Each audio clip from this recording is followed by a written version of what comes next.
Les amis, bonjour à tous. Aujourd'hui, nous sommes le 13 avril 2023, il est 18h50 et je suis obligé de vous faire une vidéo priorité au direct, une vidéo alerte rouge. Le risque est maximal, le danger est imminent. On arrive, vous le voyez sur le Bitcoin, sur une résistance ascendante en vue journée.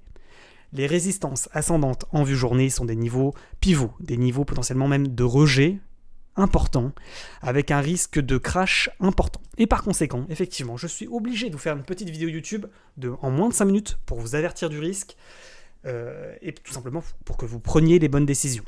Faut-il mettre sa ceinture de sécurité? Faut-il prévoir le parachute?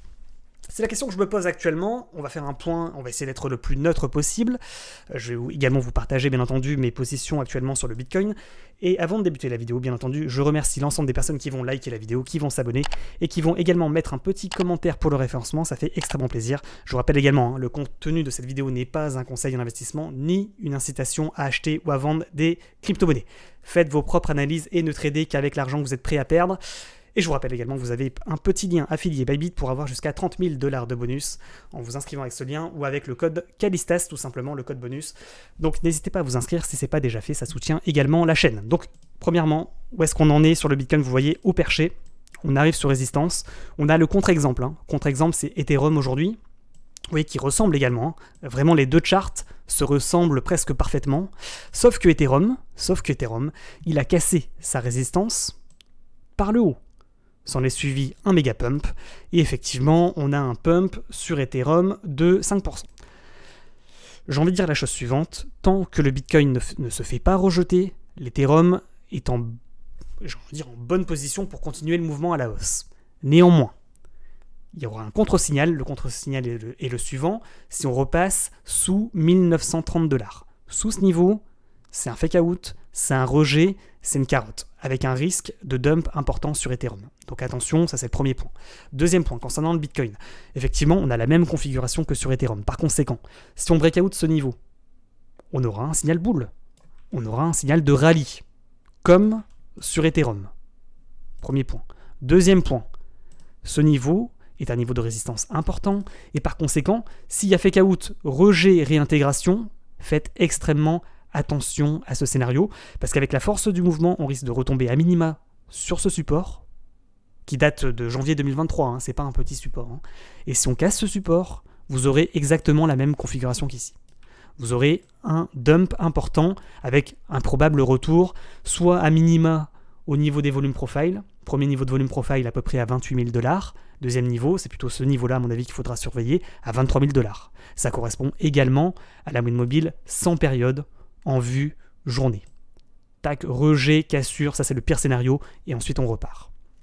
Et on reforme finalement une sorte de décrochage, siphonnage des stops, avec un dump potentiel minimum de 7 à 8%, voire on casse les derniers supports, les derniers volumes profile, et on tombe à moins 25% sur le Bitcoin. C'est effectivement le scénario du pire, mais il faut alerter du risque, parce que ça ressemble quand même à une sorte de biseau ascendant.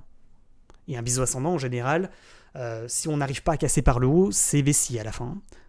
Normalement, il faudrait attendre la cassure du bas de biseau pour avoir le signal BIR, le signal de reprise de baisse. Néanmoins, attention, parce que entre le haut du biseau et le bas du biseau, il y a déjà 7%. Et vous serez dans le rouge écarlate si ça devait arriver, si on devait se faire rejeter en haut de structure. Également, ces informations que je vous donne actuellement sont confirmées par le Nasdaq. Le Nasdaq, lui, vous voyez, il forme également une sorte de range, effectivement, en vue 4 heures. En vue journée, il est quand même assez haut perché. Il nous dit la chose suivante, on pourrait faire un dernier rallye pour aller chercher ce niveau des 13 300 points, mais sur le niveau des 13 300 points, c'est là que se situe effectivement le niveau à risque, le niveau de rejet. Donc attention, effectivement, pour le moment il forme un premier bottom, deuxième bottom, on voit que si on casse le double bottom, on peut aller chercher ce niveau à 13 300 points, et si sur Ethereum sur le Nasdaq on fait ce mouvement de cassure de ligne de coup à 13 100 points pour aller chercher les 13 300 points, sur Bitcoin il y a de fortes probabilités qu'on fasse comme sur Ethereum, qu'on rallie par le haut. On break out le niveau dernier plus haut à 30 800 $ pour break out et aller chercher un nouveau plus haut dans la zone qui est située aux environs des 32 000 $. Ça c'est le premier point. Deuxième point, attention quand même sur Nasdaq, si on devait se faire rejeter finalement sur le haut de range, sur la ligne de coup du double bottom aux environs des 13 100 points pour finalement se faire rejeter et retomber. Parce que si on fait un mouvement comme ça, effectivement, sur le Bitcoin, ça risque de faire assez mal. Ça, c'est le deuxième point. Troisième point, sur le dollar index. Dollar index, on est sur un niveau extrêmement important. On avait dit les 101.5, c'est le niveau de deuxième bottom. Premier bottom, deuxième bottom, on repart à la hausse sur le dollar index et par conséquent à la baisse potentiellement sur le Bitcoin et sur les cryptos. Néanmoins, vous voyez que là, on vient de toucher le dernier point bas, on vient de toucher la trendline descendante, en vue journée également. On s'en servait comme support, on tente la cassure, on touche le dernier point bas. Le risque, c'est quoi? Le risque, c'est un rebond technique pour re-rallye. Si on fait un move comme ça, tout repartira dans le rouge, instantanément.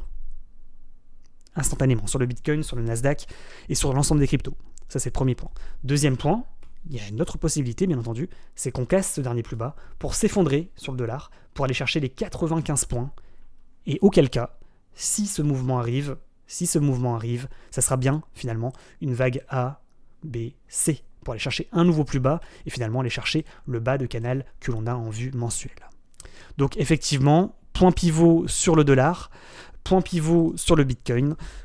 Les jeux sont faits, faites vos jeux, prenez vos responsabilités. Concernant mes positions pour terminer la vidéo YouTube, où est-ce que j'en suis personnellement? Vous le voyez tout simplement. Je suis actuellement toujours sur mes longues, j'ai déchargé encore un petit peu, j'ai 1300 $ dans la pocket, ça c'est du profit assuré. Il y a 500 balles encore dans la balance que j'ai pas encore récupéré, toujours 5000 $ sur mon long. Je pense qu'on pourrait aller chercher ce niveau, des 30 800 $, mais sur ce niveau, il y a un risque important effectivement de rejet. Premier point. Également, vous le voyez, j'ai pris un short aux environs des 30 400 $ environ. Je pense que mon short est un peu trop précoce. Je pense que c'est pas l'entrée parfaite. L'entrée parfaite, elle est plutôt aux environs des 30 800. Pour être tout à fait franc, je pense que je suis trop early. Je pense même que potentiellement, c'est pas à négliger la cassure des 30 800 $ sur le Bitcoin pour faire finalement comme a fait Ethereum. Donc je me méfie bien entendu de ce scénario pour les shorteurs, j'entends.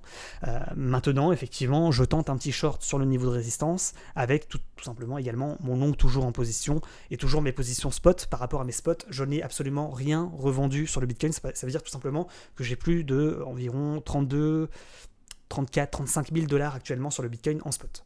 Néanmoins, j'ai mis des stop loss un peu partout. J'ai 0,7 Bitcoin que je ne touche pas. Et à contrario, j'ai environ 10 000 $ de Bitcoin avec des stop loss, au cas où ça devait mal tourner, tout simplement.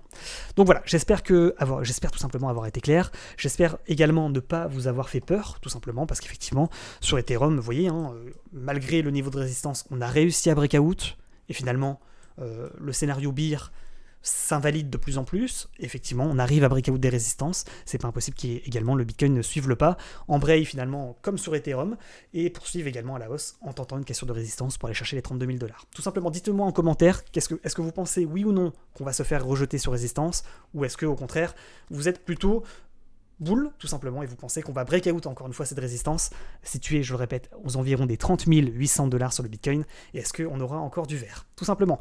Et les amis, c'est tout pour moi, j'arrête de parler. Bonne journée à tous, bon trading à tous. Faites attention quand même à votre argent, de trader encore une fois qu'avec l'argent vous êtes prêt à perdre. Et je vous dis à très bientôt sur YouTube et sur Twitch. Vous avez tous les liens en commentaire épinglés.